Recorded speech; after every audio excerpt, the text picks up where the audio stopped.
This is a Q&A. It is essentially Rachel and Andy's baby. Halfway there with the end. But it's really Louise Sugden that is the face and the host of it.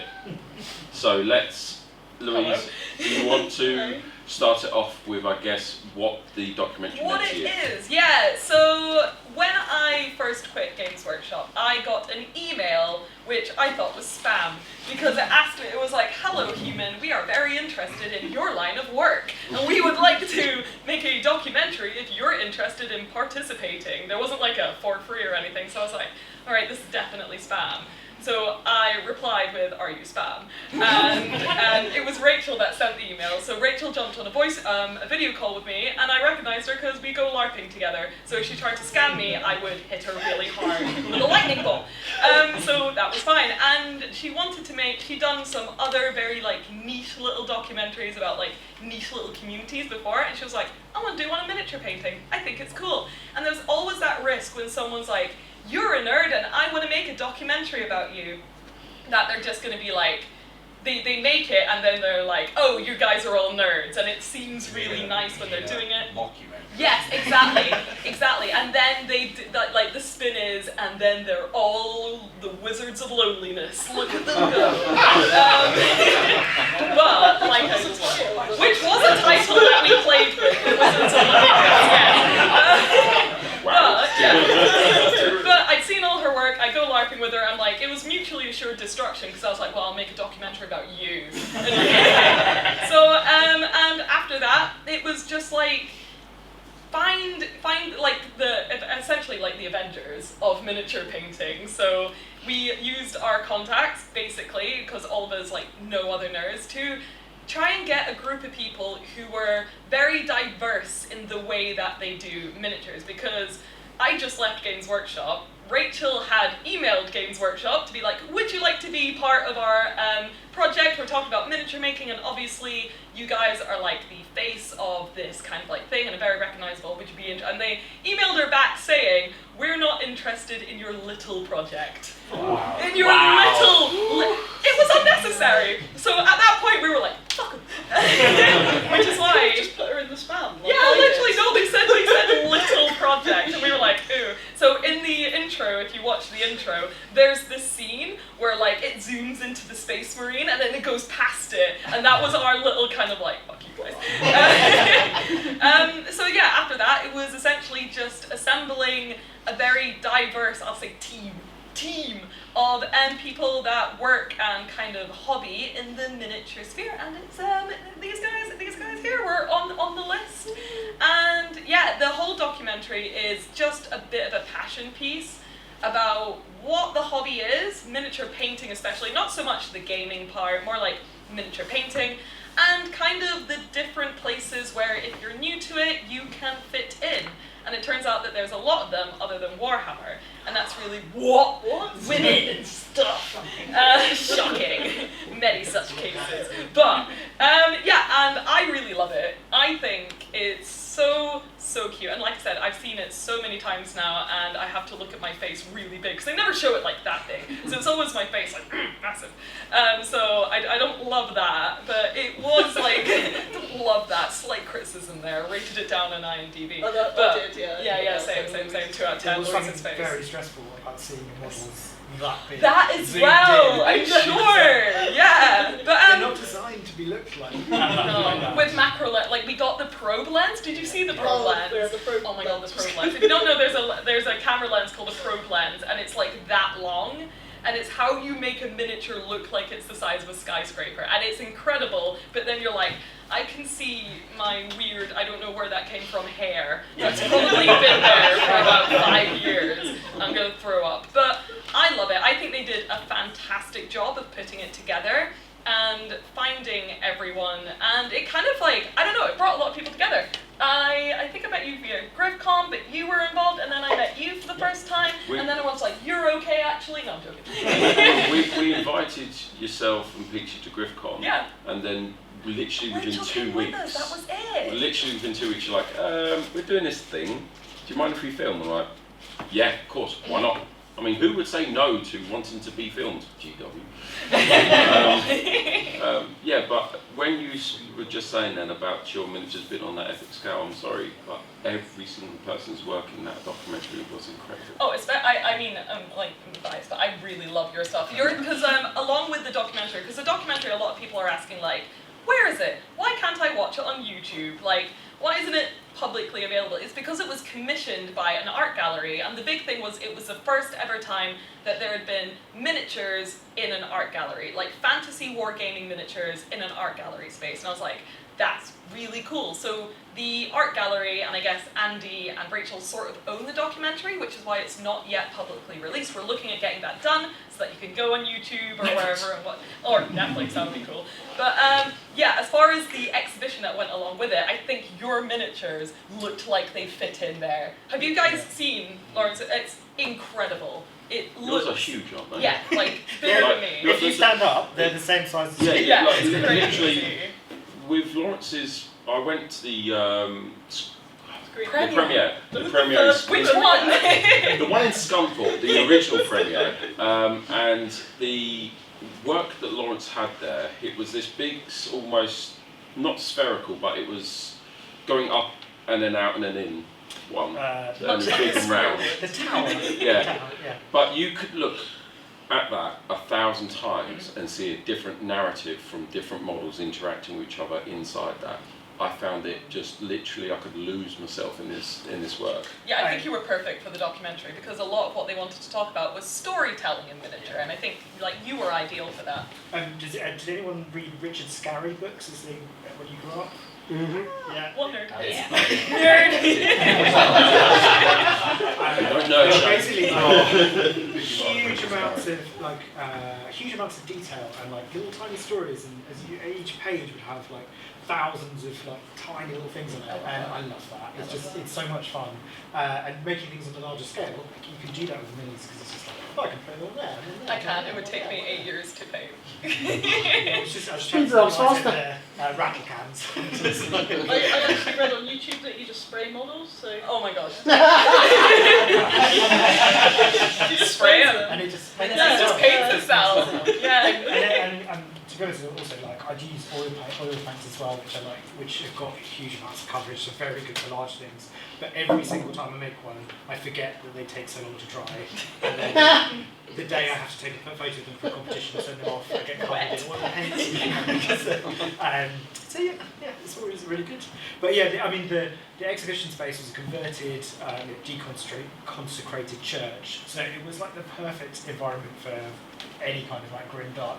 Not for me. I was like, what am I doing? Gothic sort of esque. Yeah. It was perfect for your stuff, I feel. Yeah. No, and also Graham's, Gareth, who was there as well, and. Who's all the little... Because you had Little the boxes. The little boxes, yeah. That's Gareth. That's So, Gareth. yeah, Yeah. related. If anyone lives anywhere near Croydon, I'm sorry for you, but...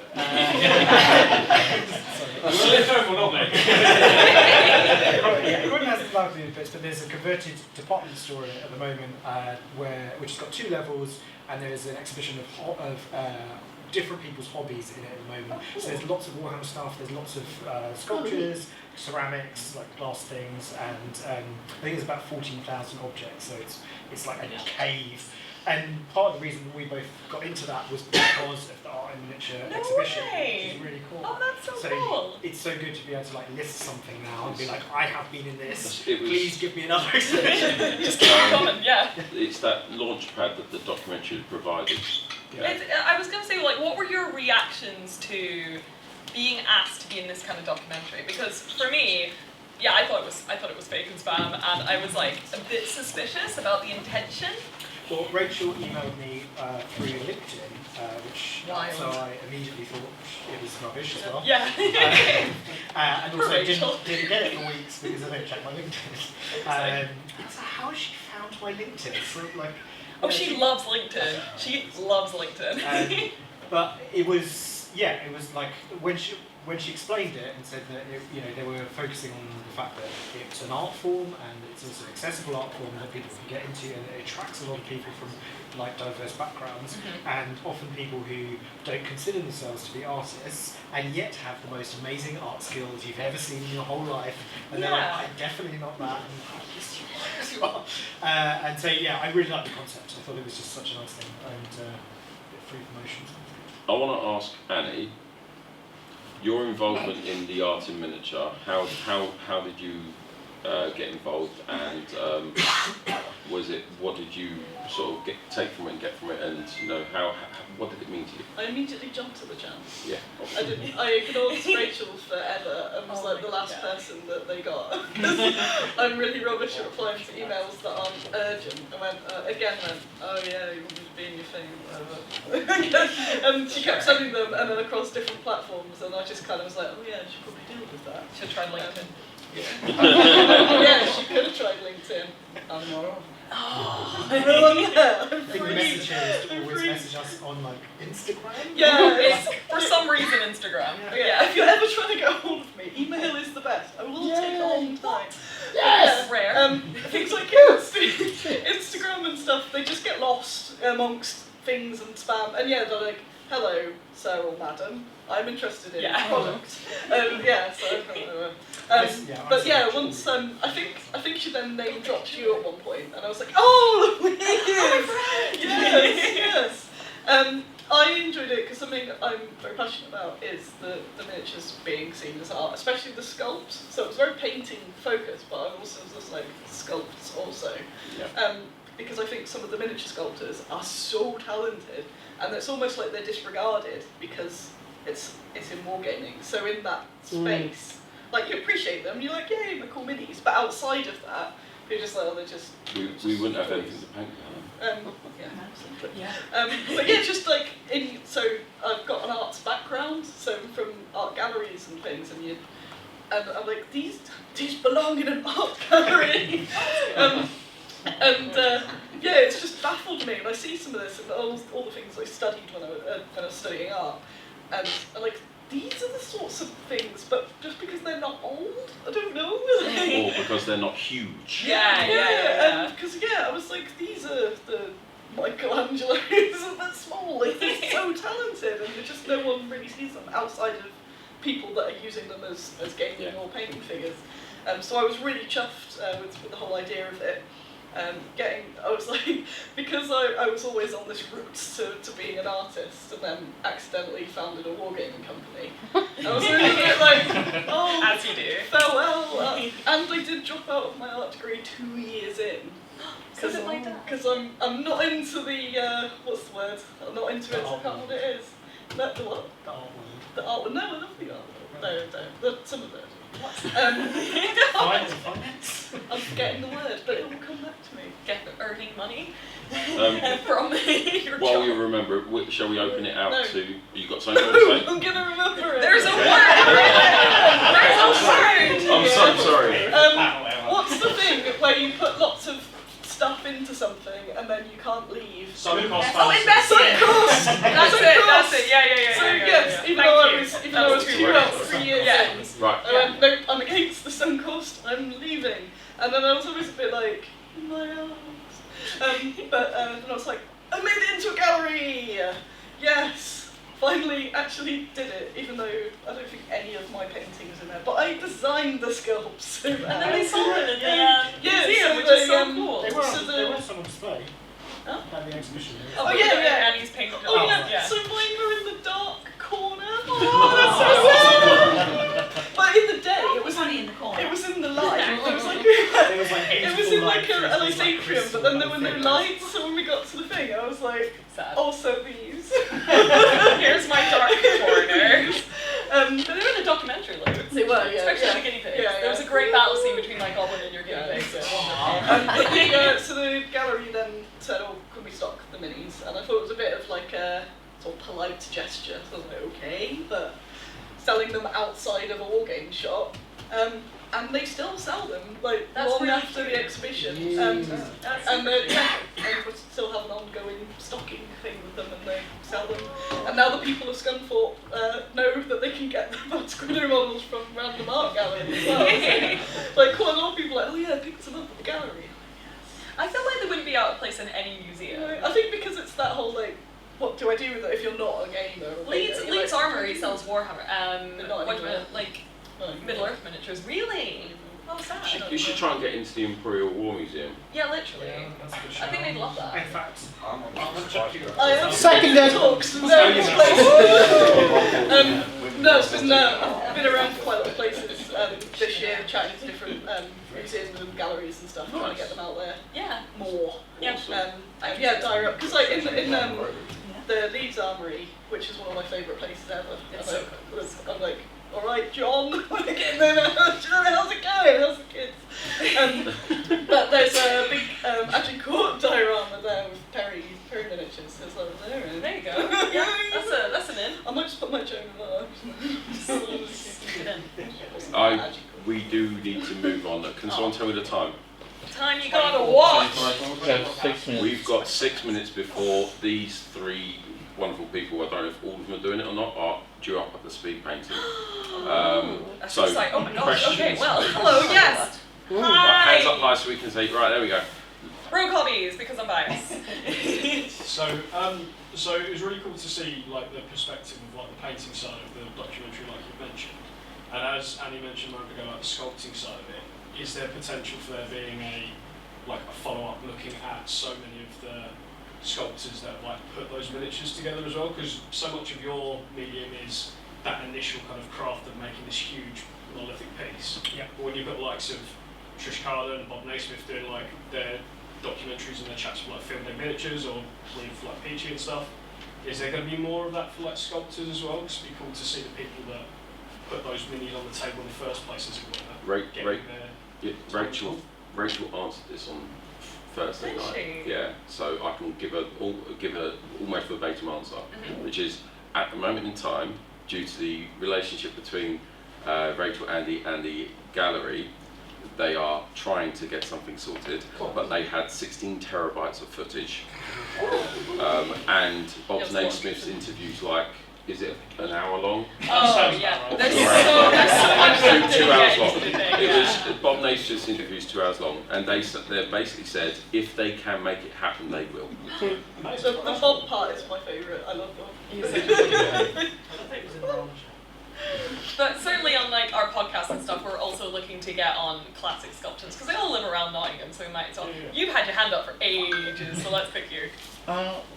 Is the exhibition still ongoing? And what gallery is it? Because everyone calls it like the gallery now. Yeah, so it was a gallery in Sculpthorpe, which if you've never been, that's fine. And you That is really fun. Yeah, it's really fine. If you ever go, the museum's good. But it's basically a tiny little, is it a town, village town, sort of thing town, in yes. England? And it was just a very small art gallery there. It's no longer there. We've all been given our miniatures back, so unfortunately you cannot go and visit it anymore. But if you go online and Google it, you can see pictures of the exhibition and obviously links to all of our work where you can And mine in the shadow. in the Shadowlands. We were actually in touch with the Visual Arts Centre about bringing the actual art exhibition here for Oh, that would be GriffCon, so cute. and it didn't happen this year. But there's no reason why we can't, because the idea was to try and make it a actually moving gallery to go around different conventions, and we were supposed to be their first one they would come to, but it was just simply a case that we didn't have enough time to get it arranged, because apparently to arrange a gallery it needs like 9 months. Because you need to get everything in and everything together. It takes a long time and a lot of moving. Yeah, like things. they considered, and this is really good, because you'd think like, oh, I would never trust my miniature to be taken in a box and put somewhere else. The amount of because since it was an art gallery, they classed our miniatures as works of art. So I had a courier for my Space Marine that was that big. I had a box, because all my miniatures were small. I didn't have anything bigger than like a Space Marine. I had a box which was like that big, and they sent an entire courier from the art gallery to pick up my box of miniatures. Like, they took it extremely seriously, as they should. And in that comes a lot of like paperwork and signing off, because they are works of art. Yeah. I went on the train.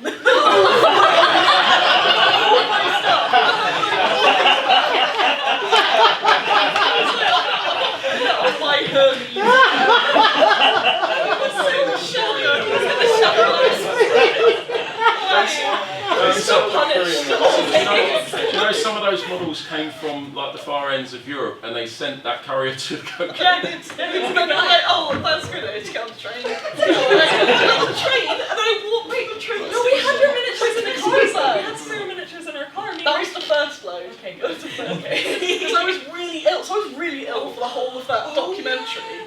Remember, that you got that picture of me cuddling your teddy at the end, like you a just war look child. so sad. I was so ill. It looks like a Madonna and child kind of. I grayscaled it, and I'm like, I can never post this because they'll think she's dead. But like, You can use that as my memorial. okay, I will. It's a good picture. But anyway. We need to go. 1 minute. Okay. Thank you. There was a hand up before you. Yeah, go.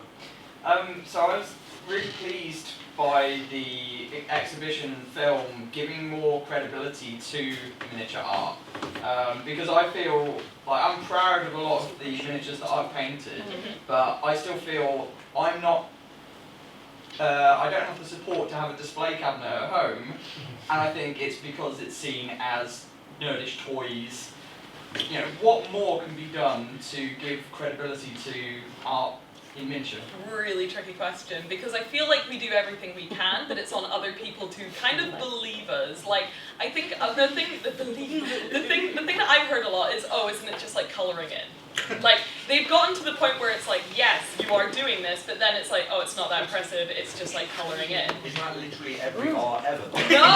I think this one, Certainly Damien Hirst, yeah. like, I feel like this is a you question, because you're the artsy one. I think one of the things that I talk to people quite a lot in the community about is whether or not they're like out or not about it, because because Are especially you outing me? being a man Surprised not of different like accent.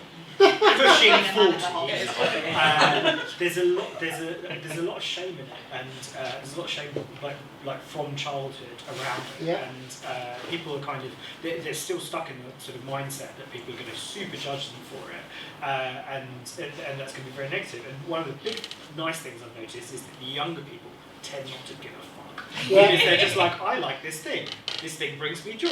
I will talk about this, and if somebody doesn't like it, who cares? And I think it is shifting, but it's very difficult still, I think, for a lot of people to be kind of public about it, talk about it. It is super judgy out there. Because there are a lot of people that are judgmental about it. But And it's if you- usually the older generation, and like, you know, they ain't got long, so like, we can. We'll be fine, we'll be good. We've got one last question here. So I know the interesting thing is, like, I know I was told as a child I was bad at art and thus shouldn't do it, but it was okay because this was a nerdy hobby. It was okay to paint these because they're not art.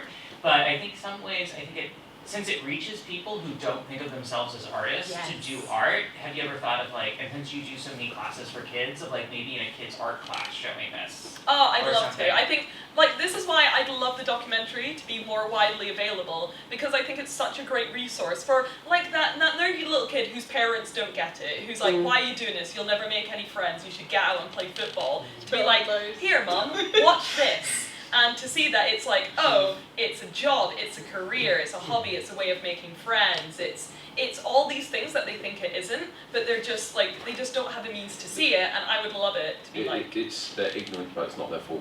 yeah, well. No, because they don't know any better. They don't. I'm like, they'll be You don't done. know what you don't know. Yeah, exactly, yeah. Yeah, so they need, I'd love it to be more of an open resource. When I was growing up, my mum always, because I was drawing up, she was always like, oh, you're going to be an artist one day. And now I say to her, I made it, I'm an artist. And she's like, yeah, but I made my drawing. But it's even better. Not this time! I think one of the things that it did, that the exhibition and the show did really well, was that it was Arts Council money, and the Arts Council approved it, and that means that future applications to the Arts Council for money will be based on that category. So I know a couple of people who are applying to do a series of workshops around London and to work with kids and stuff. So if you've got an idea, apply to the Arts Council. Precedence Because it starts to kind of roll. Yeah, isn't Gareth trying to look at some, like, and now where it looks, it's good, like, we've got a good tick on our CV, as far as, like, yeah, people take this seriously, we're on IMDb. Gareth's trying to get into the summer exhibition. Sorry? Me and Gareth are trying to do something. You as well! Yeah, Oh, so good luck. last 3-4 years we've been to no success so far. We're trying. But you can enter anything into the summer exhibition. It costs £25, but like they do judge it, and it's like if we can get some stuff in, that will be in Central London. So it's just trying to push that. That is at the Royal Academy of Arts. That's what So if anyone's interested in it, it's a really good art competition, and because they choose so many items, and also like everyone, they have a huge section for people who've never displayed their art before. So it's kind of like pushes people who've never done it before to do it. I'll teach one. Guys, That'll show her. guys, thank you so much. We have reached time. You. And there is the guest speed painting. It's quite a spectacle every year, so please do go. Oh wait, out am there. I speed painting? No. I thought I was just looking at people doing it. The guest speed paint. So if we make our way,